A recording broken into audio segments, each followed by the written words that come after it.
Hello everyone. Welcome back to my YouTube channel on the Vulcan S650 Kawasaki. And today's topic, I'm going to be talking about the MOSE test, the keys test, if you will. Going from a learner plate to keys and what my experience was like, how it went on the Vulcan here. Because, yeah, as you can probably expect, being on a larger bike, a cruiser style bike with your legs hoisted up, it's much more difficult to do some of those maneuvers, and I definitely learnt firsthand. Now, you know, luckily I did actually pass my MOSE test. I'm now a P-plate rider, red P-plate rider. So no longer on my L's, thankfully. Much closer now to getting that black license, which will allow me to possibly upgrade the bike if I want to, or I could even de-restrict this one, just depending on what direction I want to go with. But yeah, going through that MOSE test, that P's test on this Vulcan was a trialing experience. That was for sure. I think the key thing to point out is the fact that these bikes are so much longer than the ones that they traditionally rent out to do for these tests. So doing things like the cone weave and the U-turn, you have such little space to be able to move such a long bike in. Now it's very much possible, like you can 100% do the MOSE test on the Vulcan. There was another lady there doing their test on, it was a Harley Davidson 500, so another long bike. There was three other people, sorry, that I was doing the test with, four including me. Two of us were on cruisers, and the other two rented the 150s that they had there at the testing place. Now, would I recommend doing it on the Vulcan? If you're stubborn like me and you don't want to pay the $200 to rent out their bikes, by all means, go ahead and do it. I would advise practicing a lot. I spent hours before the test, you know, practicing the U-turns, the cone weaves, the quick stops. What you have to get really good at is the quick stops, the swerve, because what you're going to need is all of the room for error within your U-turns and your cone weaves.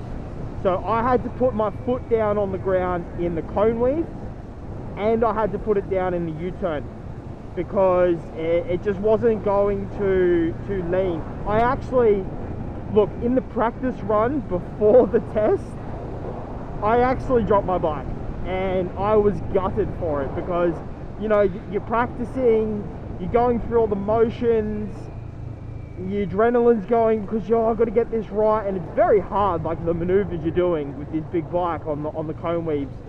And I came up to a U-turn, and thankfully this was only the practice run, but I came up to the U-turn and I went in, leaned real hard, and I was like, I'm just going to stick it. I'm going to stick the lean, and I'm going to turn.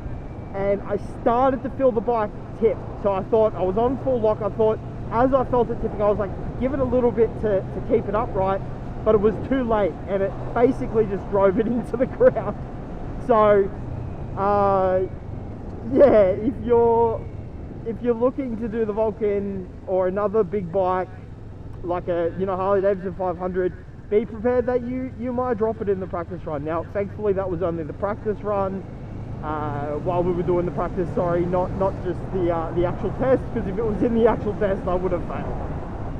So I was pretty lucky that, and as well, I might actually pull over to show. Let's see if I can just find a spot to pull up over here. I actually didn't damage the bike, thankfully.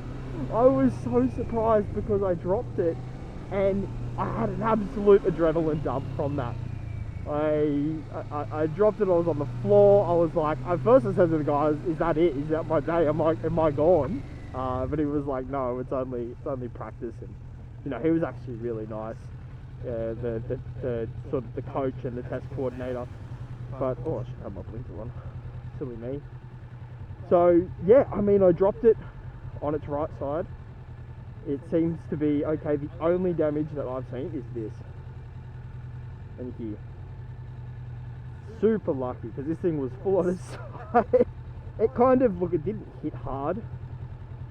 It didn't hit hard at all. It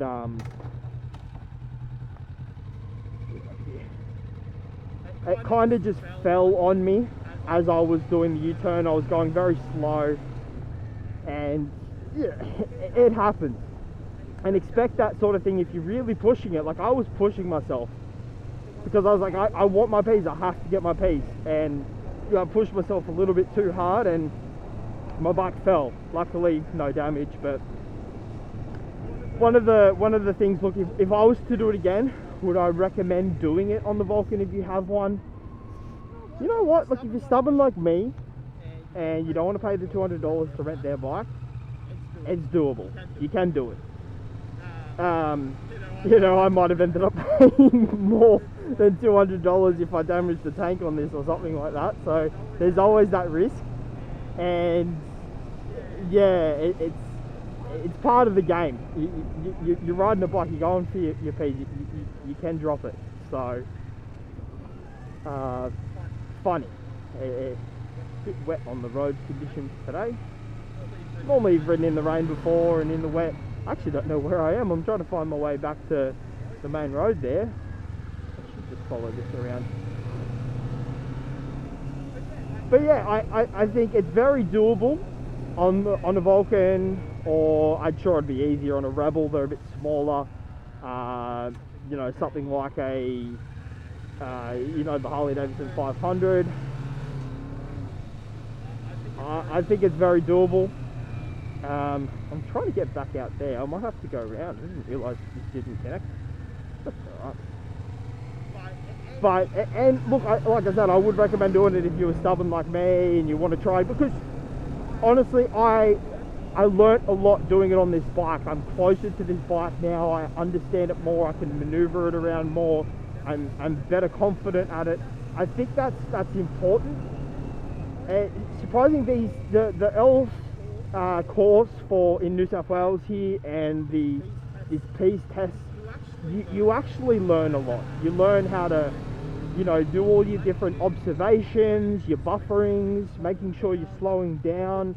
Like, they teach a really good course when you're doing it. So, and then going ahead and then doing all the practical on your own bike just brings you closer to your machine than you using and renting theirs, for example. So I would very much suggest doing it on your own bike if you're, again, stubborn like me, you don't want to pay the money, want that full experience on your own bike. Yeah, I think you should go for it. But be prepared. It's one of the hardest things I've done on this bike, for sure. The cone weave I thought was going to be much easier than the U-turn, but they actually ended up being equally pretty tough. Just because of the space between each cone. Not so much the offset, it's the space between. You've kind of got to be really snappy, quick, and kind of go through quick. You can't take it slow. It's the same on the other bikes, I think, as well, the smaller bikes, but definitely on this one you can't go too wide either. And one thing I actually found with the swerve was okay. It was entering the swerve. If you're not right in the middle, your pegs will hit one of the cones over, and that's for the cone weave too. These pegs on these Vulcans, they stick right out, and I will say that's probably what saved me most of my damage when this bike fell. It was on the pegs and it was on here, on the handlebars. So a blessing and a curse, because those cones, the pegs will hit them. That's one thing I experienced. So I don't know what else much to say, really. I'm glad that I passed. Because I'm over 25, what that actually means is I have to stay a year on my red Ps, and then I will then automatically transition to a full license. So then I'll be able to look at, you know, possibly de-restricting this, getting a pipe on it if I want, or, you know, looking at another bike. I'm not 100% sure. I want to do another video on, you know, all the different cruisers and stuff like that available.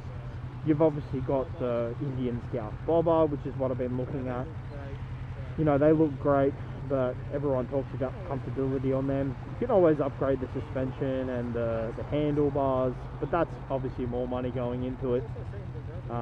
Also seen the Rebel 1100.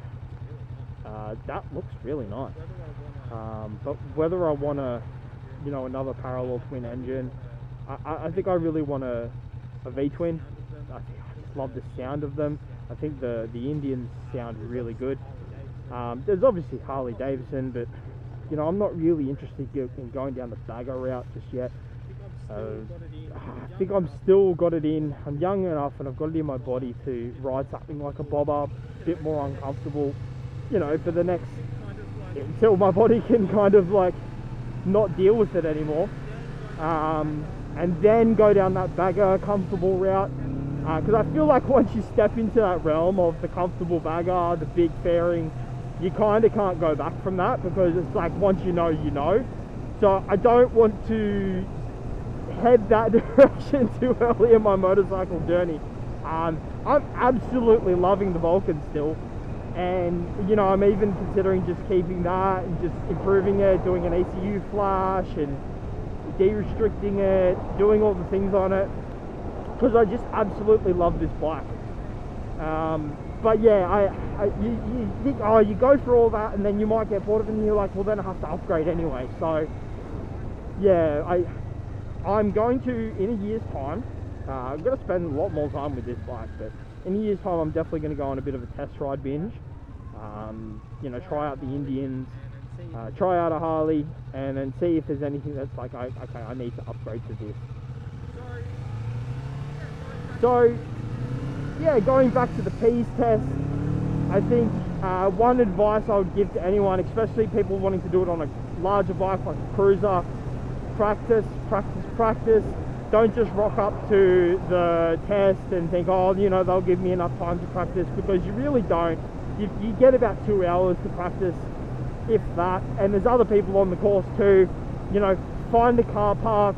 A link to my previous video where I actually, before the test, I went and practiced and show what I did. Go to those car parks.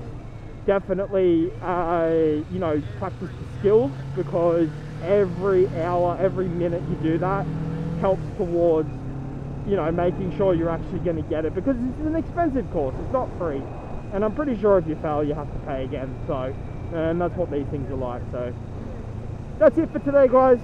Yeah, just wanted to cover off my experience with that. Any comments or any questions you have for me, please leave it down in the comments below. I reply to everything.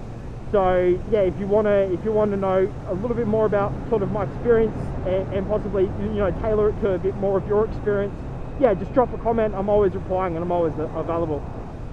Anyway, that's it for me, everyone. Peace.